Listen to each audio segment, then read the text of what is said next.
Hare Krishna. Good to see you all. Tonight we'll continue with our study of Bhagavad Gita as it is by His Divine Grace, A.C.Bhaktivedanta Swami Prabhupada. Tonight we are going deeper into chapter 4, and tonight we will study from verses 24 to 33.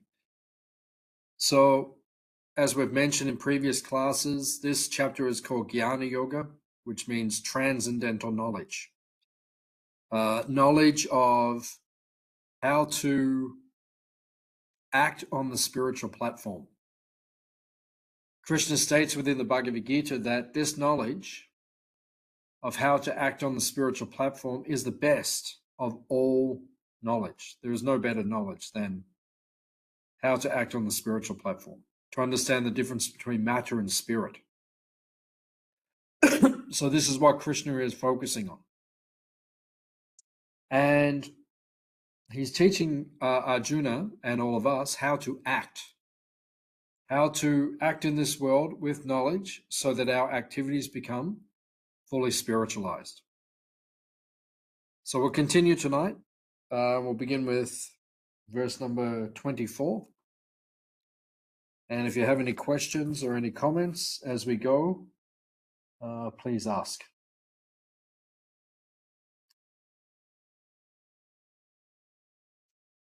Text number 24.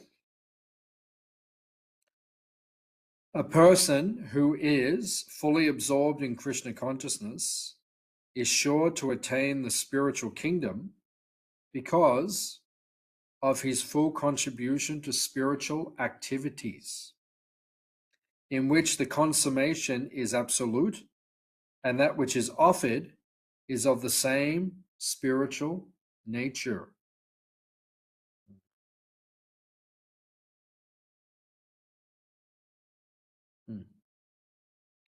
So this is a reassuring verse from Bhagavad Gita. Krishna states this many times in the Bhagavad Gita, in different sections, in different chapters. Krishna says that we will attain the spiritual kingdom if we fully absorb ourselves in Krishna consciousness and fully absorb ourselves in spiritual activities, bhakti yoga, or devotional service.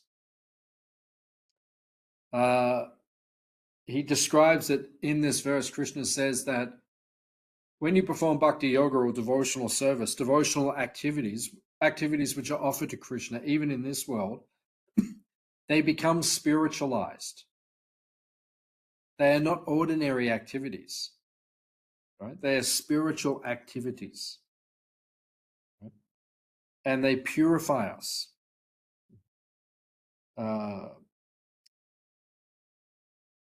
They lead us to the eternal kingdom of God. So Prabhupada says in the purport that a conditioned soul entangled in material contamination is sure to act in the material atmosphere, and yet he has to get out. The process of getting out is Krishna consciousness, as set forth in the Gita. This process is sacrifice for the satisfaction of Krishna. So all of us in this material world, we've been here for so long. It's described that we are nityabada. Nityabada living entities. Nityabada means eternally conditioned. Or as Prabhupada explains, we have been in this material world since time immemorial. We've been here for so long now, you can hardly even trace out when we were not here in this material world. We've always practically been in the material world for so long. It's almost an eternity that we've been here. It's such a long time that we came into this material world. So we've been here for so long, it's considered to be like an eternity. And therefore we are called Nityabada, living entities. Now, although we're in this material world and now we identify with it, and we have practically unlimited material desires because of our identification with this material energy. We have so many material desires. Although we have all these material desires and we identify with this material world, we need to get out of this material world. Because this material world is causing us suffering. And because it's causing us suffering, that gives us an impetus to get out, to leave this material world. And Prabhupada explains in the purport that the process of getting out is Krishna consciousness, right? It is devotional service, which fixes the mind on Krishna. As Prabhupada says, as set forth in the Gita. The Bhagavad Gita is a manual on how to act on the spiritual platform and fully satisfy Krishna. So this process, Prabhupada says, is sacrifice for the satisfaction of Krishna.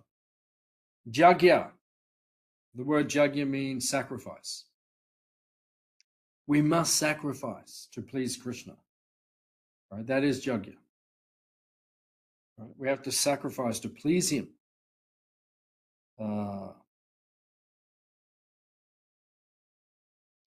In this world, we have so many material desires, but you advance in Krishna consciousness when you sacrifice your desires for the pleasure of Krishna. Prabhupada further says in the purport that everything that exists is situated in Brahma Jyoti. But when the Jyoti is covered by illusion, Maya, or sense gratification, it is called material. This material veil can be removed at once by Krishna consciousness. Thus, the offering, the consumer, the process of consumption, the contributor, and the result are all combined together, Brahman, or the absolute truth. So one devotee was asking me this the other day. How can we understand that spirit, we understand that matter can be transformed into spirit. How does matter get transformed into spirit? Right?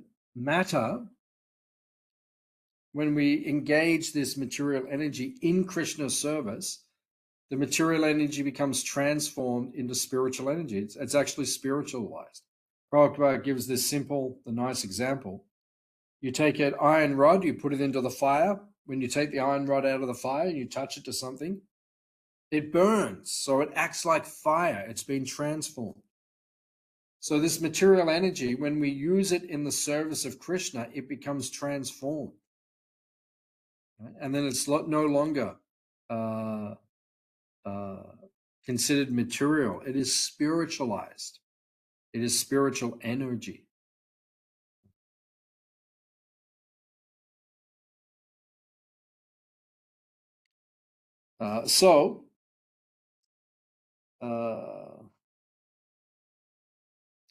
The devotee was asking me how, because Prabhupada states that spirit, matter can be transformed into spirit, but how does spirit get transformed into matter? So factually speaking, matter is what we are surrounded by in this material world. So it is a transformation of spirit. It is Krishna's energy, which is called Brahma Jyoti, Brahman, Krishna's effulgence, his energy, his Shakti, emanates from him. And then a portion of that energy becomes transformed by contact with, Krishna transforms it into what we call material energy, apara prakriti. So Krishna transforms it and it becomes materialized. So this is the position of this material energy, right? It's a transformation of spirit. And when you use that material energy in the service of Krishna, then it is once again considered to be spiritualized. It becomes spiritualized. When you use that material energy, you use it in Krishna's service, it becomes spiritualized. When the spiritual energy is transformed by Krishna, it becomes material energy, but then it can change back into spiritual energy once again. So,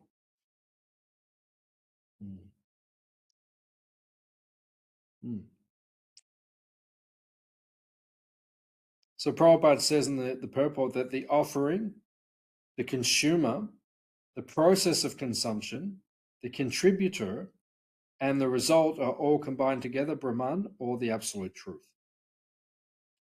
So, when we offer things to Krishna, which is called Yukta Vairagya, Nirbandha Krishna Sambandhe Yukta Vairagya Uchate. Some things cannot be offered to Krishna. Like you can't offer meat to Krishna. So, flesh cannot be in that example cannot be used in Krishna's service. However,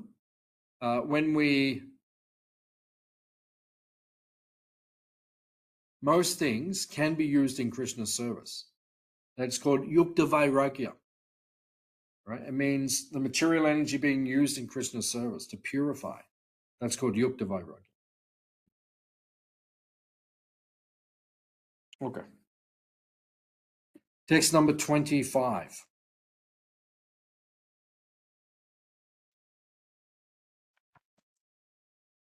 Some yogis perfectly worship the demigods by offering different sacrifices to them.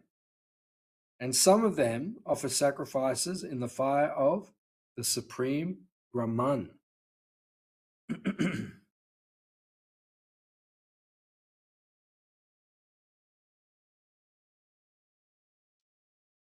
As Prabhupada says in the purport, the Krishna conscious person sacrifices everything for the satisfaction of Krishna.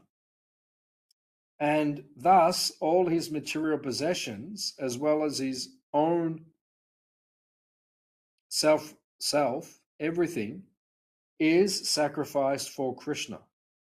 Thus, he is the first class yogi, but he does not lose his individual existence.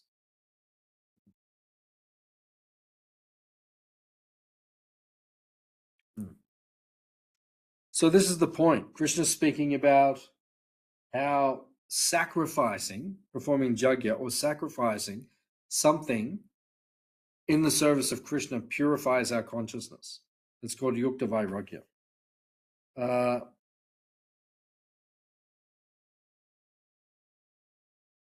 Some get, as it mentions here, some people worship demigods. So people can worship demigods. I'll read Burujan Prabhu's comment in Surrender Unto Me. Krishna will later explain that only those who are less intelligent worship the demigods, as if they were supreme or independently able to supply life's necessities.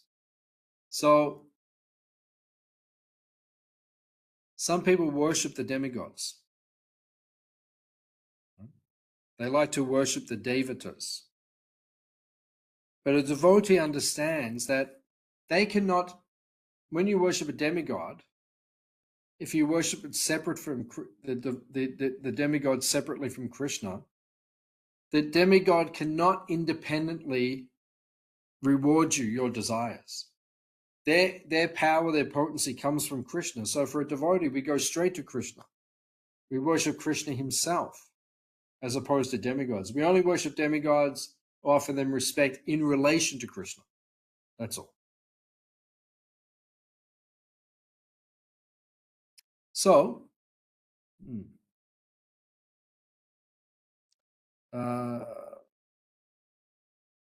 also talks about worshipping. Krishna mentions in the verse. Some yogis, they offer sacrifices in the fire of the Supreme Brahman.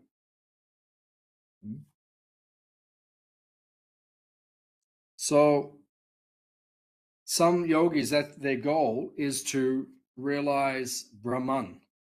They're impersonalists. Even that is, if they are to attain perfection in their realization of the Brahmajyoti, the Brahman, spirit, that ultimately is rewarded by Krishna also. So for a devotee, we only worship Krishna. Akama sava kama va moksha kama udaradi. We mentioned this verse, I think, last week. Right? A devotee always worships Krishna. That's his meditation. Because he sees only Krishna can reward you, your desires, whatever it is you aspire for.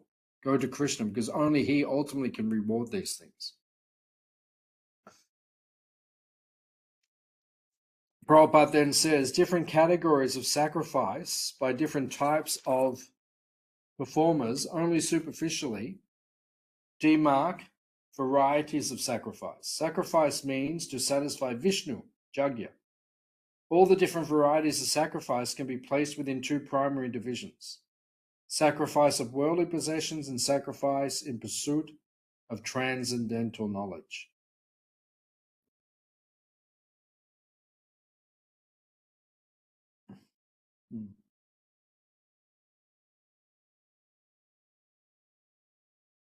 So,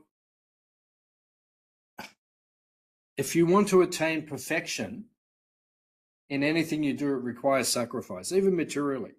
Like if an athlete wants to become a great athlete, they have to make sacrifices. So in the same way, if we want to get close to Krishna, we have to sacrifice certain things in this world, our material desires, maybe our material possessions, material activities. So we have to engage ourselves in such a way that we can ultimately reach Krishna and satisfy Krishna. That is the process of bhakti yoga.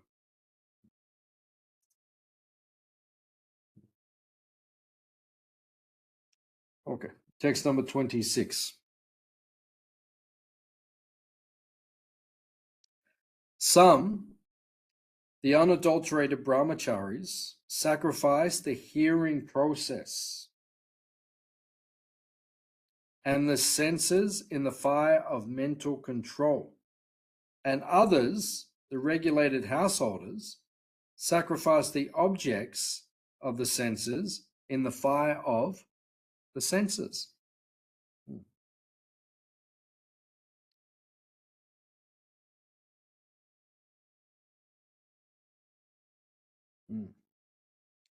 So in the purport, Prabhupada says, the members of the four divisions of human life are all meant to become perfect yogis or transcendentalists. Since human life is not meant for enjoying sense gratification, like animals, the four orders are so arranged that one may become perfect in spiritual life. So this is called Varna. Krishna is speaking about the Varnashram system. So here he's speaking about the ashrams. The brahmachari, which is the first of the ashrams, how does he become perfect? It says here, Krishna mentions, by hearing, engaging the hearing process and the senses in the fire of mental control. So he practices celibacy. That's what brahmacharya is for, to practice celibacy, to restrict oneself from associating with the opposite sex, so that one can be more spiritually focused, and to sacrifice the hearing process. The brahmachari becomes perfect in spiritual life by vidya. Vidya means knowledge, right?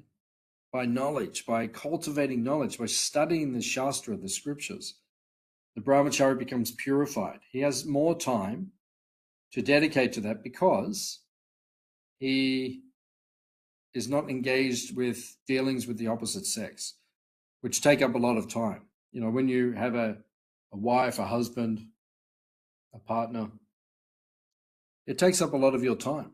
And then you have a family, a pacha, mean children, right? Then it takes a lot of time. So the brahmachari minimizes those material things, so he'll have more time to serve Krishna.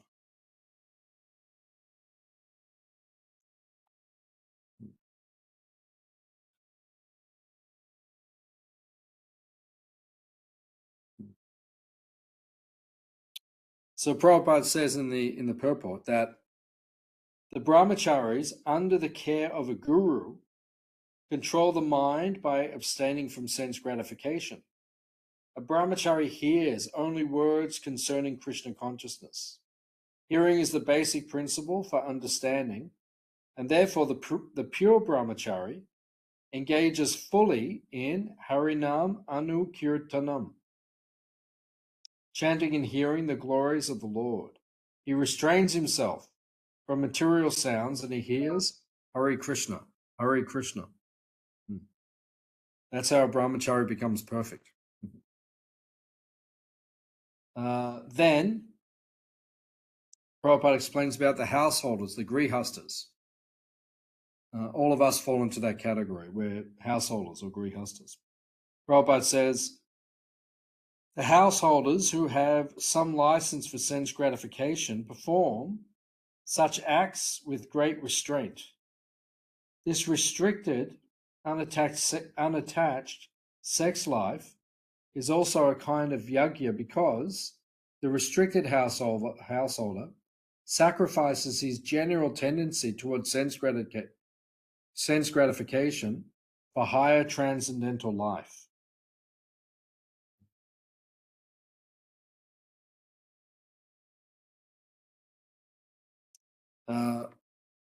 So Krishna says later in the Bhagavad Gita, I am sex life, which is not contrary to religious principles.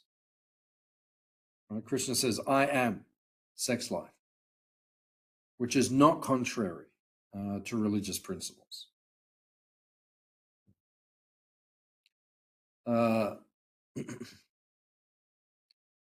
That is the duty of the householder. The householder becomes purified by only using sex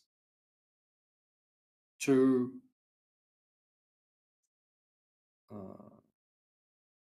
create children, right? To create progeny. That is how he becomes purified. So how else does the grihasta become especially purified? By deity worship, worshipping the deity, the Archa Vigraha. Because the grihasta is attached to material form. He's attached to his partner, his wife, his husband, like that. The wife, the husband, we're attached. So by worshipping the deity, one loses one's attachment to material form and becomes attached to spiritual form, the form of the Lord in the form of the deity. So he regulates himself in that way. So these are the ways that the grihasta becomes, the householder becomes purified, right? By only having sex life to procreate children, to worship the deity in a regulated manner, and by giving charity, dana. This is especially how the grihasta becomes purified. The householder works, makes money, and then gives some portion of the money to the Krishna consciousness movement, and in that way purifies one's material desires and material attachments. That's the process of Krishna consciousness.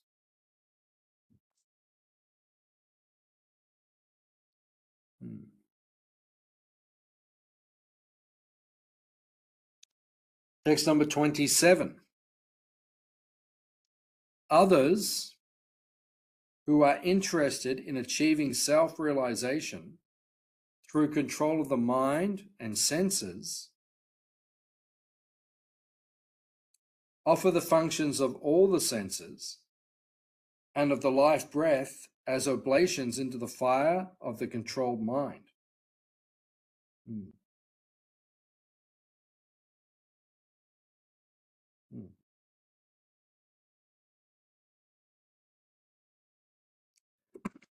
So Prabhupada says in the purport, the yoga system conceived by Patanjali is referred to herein. As long as the soul is attached to sense enjoyment, it is called parag atma. But as soon as the soul becomes detached from sense enjoyment, it is called pratyag atma. According to this yoga system, pratyag atma is the ultimate goal. This pratyag atma is withdrawn from activities in matter. So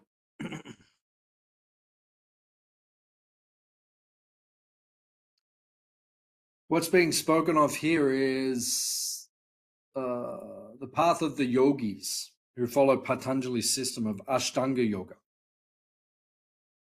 In the modern day, when we speak about yoga, we only refer to a certain part of this system of purification. The yoga system of Patanjali is called Ashtanga, which means there's 8 parts. First of all, we have yama niyama. Yama niyama means to accept certain things which will help you to progress spiritually, and to reject certain things which will impede you from progressing in your spiritual life.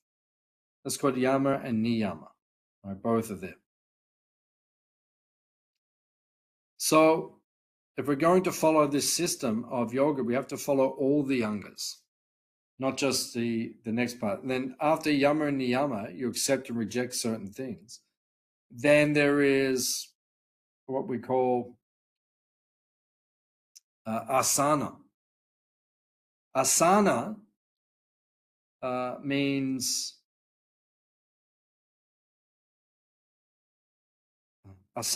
to practice the postures, right? Certain postures.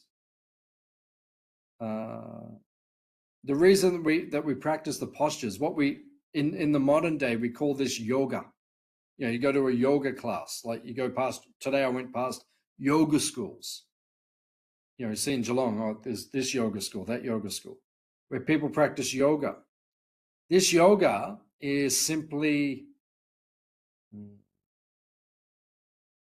it's simply asana, which is one part of the yoga system, the 8 system. The reason we do the asana or the yoga postures is to keep our body healthy, so then we can control the mind and fix the mind on something higher. After asana, we have pranayam.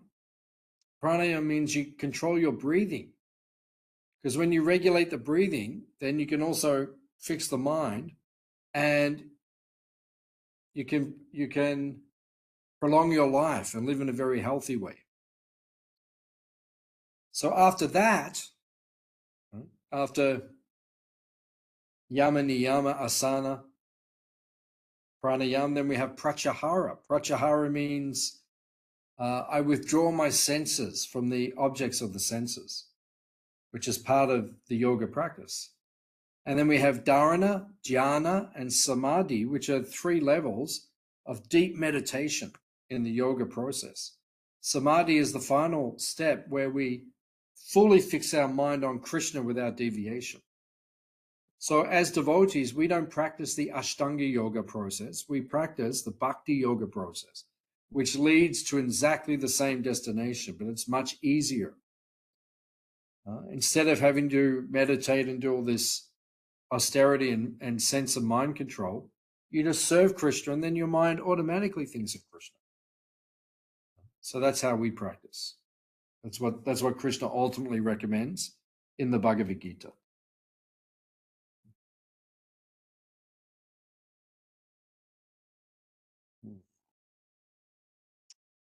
Text number 28. Having accepted strict vows, some become enlightened by sacrificing their possessions, and others by performing severe austerities, by practicing the yoga of eightfold mysticism, or by studying the Vedas to advance in transcendental knowledge.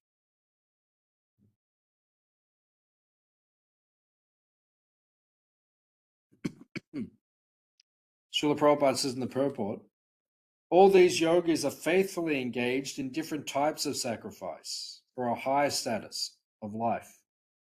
Krishna consciousness is different from these because it is the direct service of Krishna. Krishna consciousness cannot be attained by any of the above-mentioned types of sacrifice, but can be attained only by the mercy of the Lord and his bona fide devotees. Therefore, Krishna consciousness is transcendental.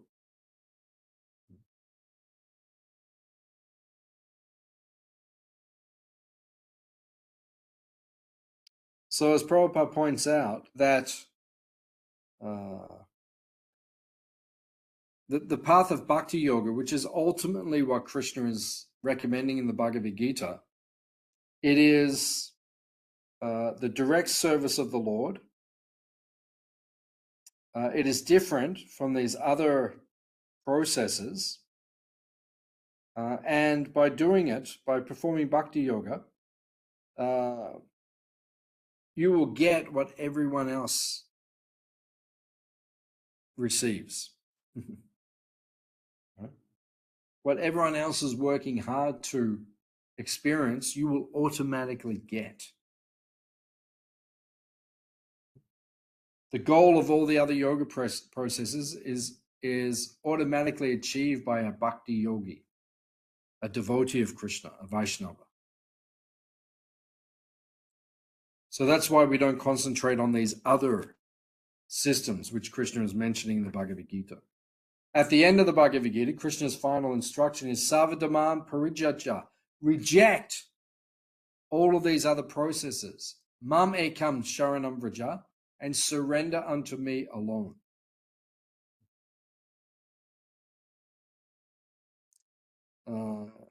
As it says here, the process of accepting strict vows. We also accept vows, right? As devotees, we accept vows. But when you perform devotional service, they don't feel difficult. When you're fully engaged in service to Krishna, it doesn't feel difficult. The vows feel easy.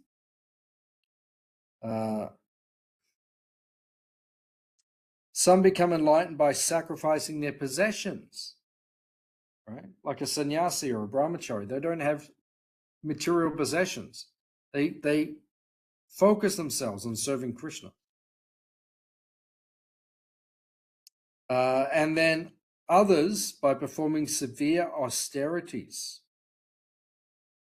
Prabhupada said the austerity that we perform, right, as devotees in the Krishna consciousness movement, the Hare Krishna movement, is giving Krishna consciousness to others or preaching.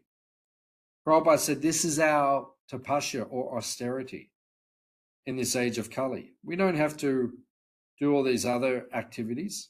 We simply serve Krishna. Right?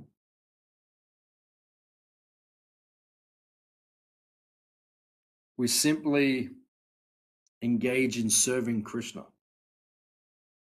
Right? You don't have to do all these other austerities. You just assist in spreading the Hare Krishna movement to others, giving it to others, preaching. And in this way, you do that is the greatest austerity or the greatest sacrifice. You don't have to worry about doing other things. And then Prabhupada says, by practicing the yoga of eightfold mysticism, which is the Ashtanga process we just explained, or by studying the Vedas to advance in transcendental knowledge.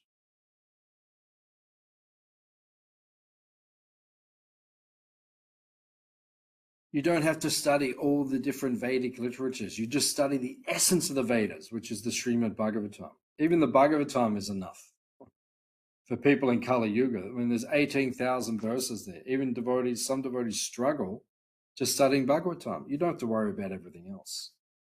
Right? Just study Bhagavatam, you'll become perfect.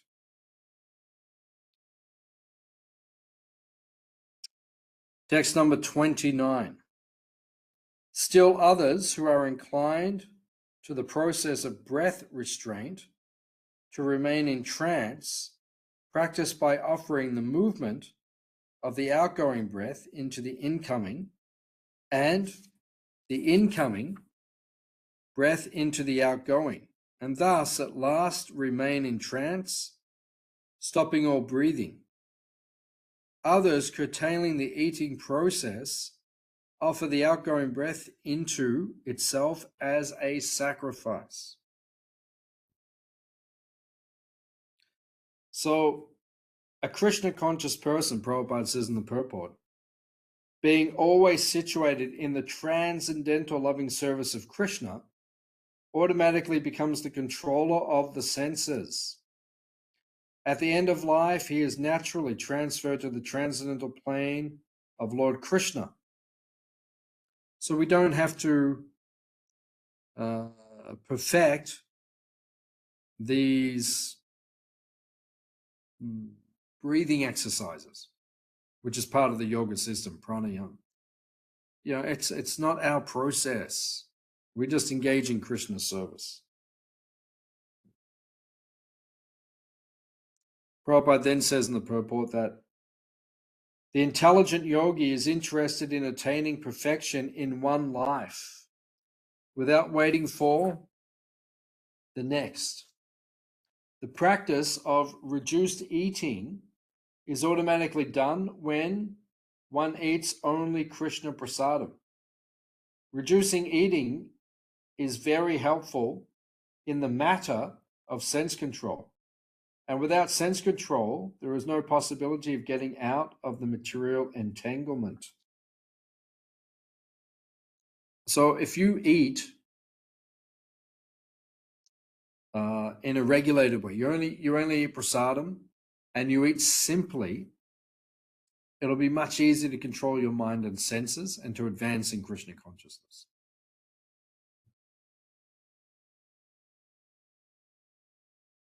Text number 30. All these performers who know the meaning of sacrifice become cleansed of sinful reactions, and having tasted the nectar of the results of sacrifices, they advance towards the supreme, eternal atmosphere.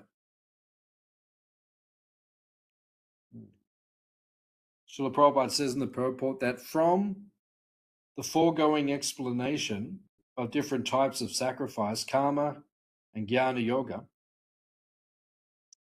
it is found that the common aim of all is to control the senses. Sense gratification is the root cause of material existence. Therefore, unless and until one is situated on a platform apart from sense gratification, there is no chance of being elevated to the eternal platform of full knowledge, bliss, and life.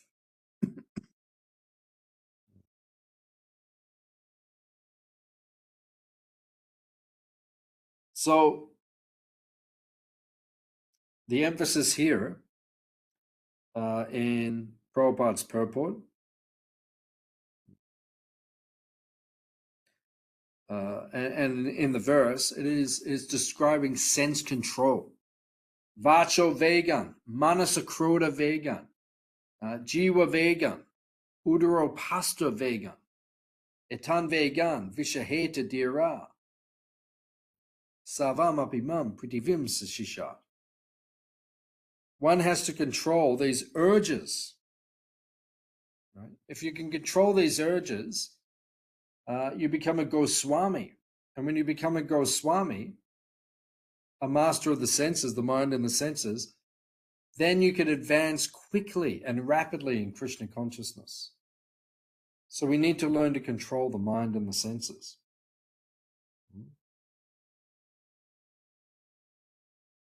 Because if we don't, we stay attached to this material world. Then Prabhupada says, all the above-mentioned sacrifices help one to become cleansed of the sinful reactions of material existence. By this advancement in life, not only does one become happy and opulent in this life, but at the end, he enters the kingdom of God. So we can live happily in this world if we follow the regulative principles of freedom that Krishna mentions in Bhagavad Gita, that we are asked to follow in the Hare Krishna movement. If we follow all these things, we will become self-realized. We'll become Goswamis, we'll become master of the senses. Text number 31.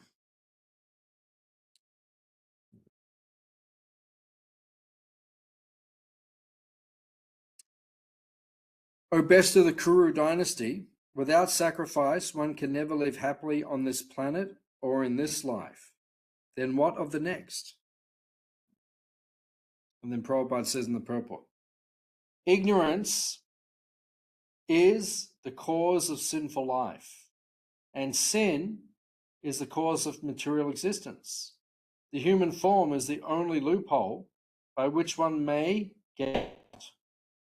The Vedas give us a chance for escape by the paths of Dharma, Artha, Kama, and Moksha. A life of Krishna consciousness is therefore the solution to all the problems of material existence.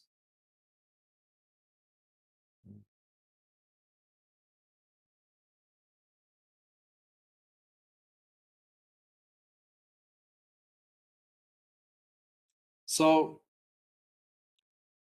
ignorance, in Sanskrit we say avidya.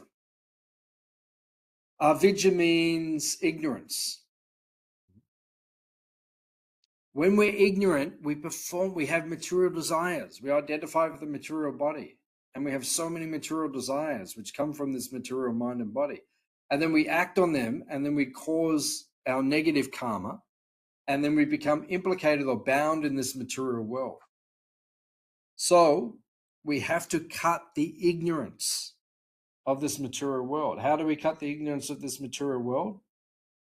By transcendental knowledge of Krishna. Then Prabhupada says, all the above mentioned sacrifices help one to become cleansed of the sinful reactions of material existence. By this advancement in life, not only does one become happy and opulent in this life, but at the end, he enters the kingdom of God.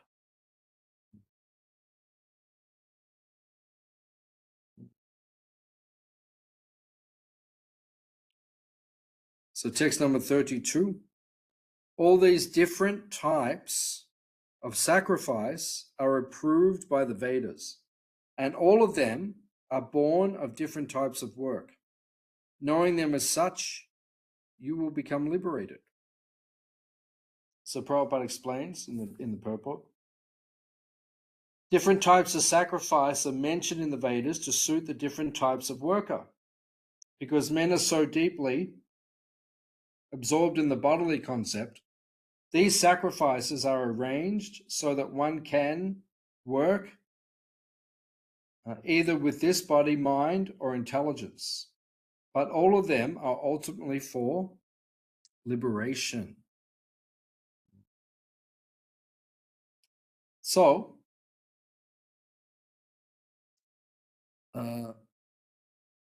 Krishna is mentioned in this section of the Bhagavad Gita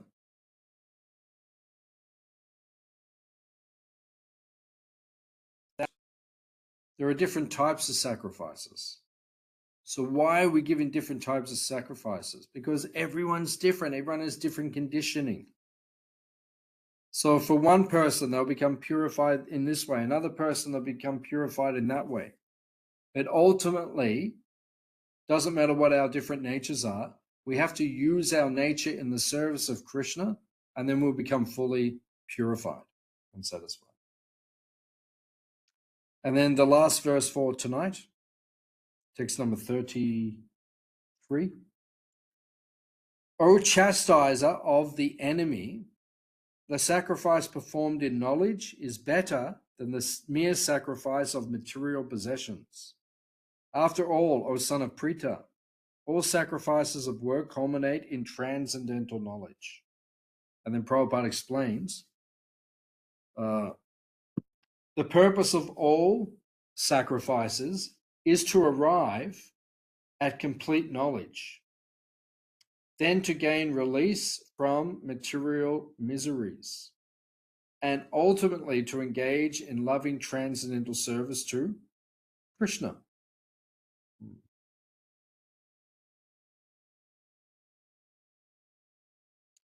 So why do we perform different sacrifices? To get knowledge, transcendental knowledge, to act on the spiritual platform so we can fully dedicate ourselves to the loving transcendental service of Krishna.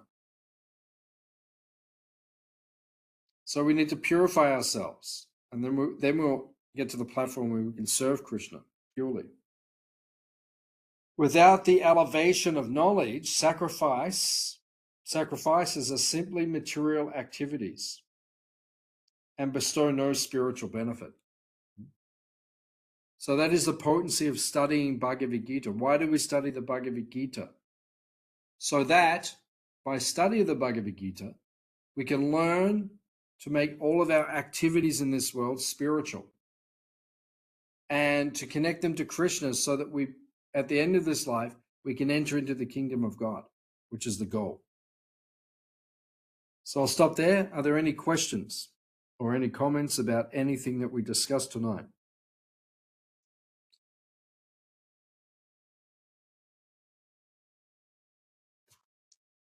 Okay, thank you all for coming. We'll see you next week. Srila Prabhupada Ki Jai. Hare Krishna. Hare Krishna. Thank you. Thank you for coming. Thank you. See you soon. Yeah.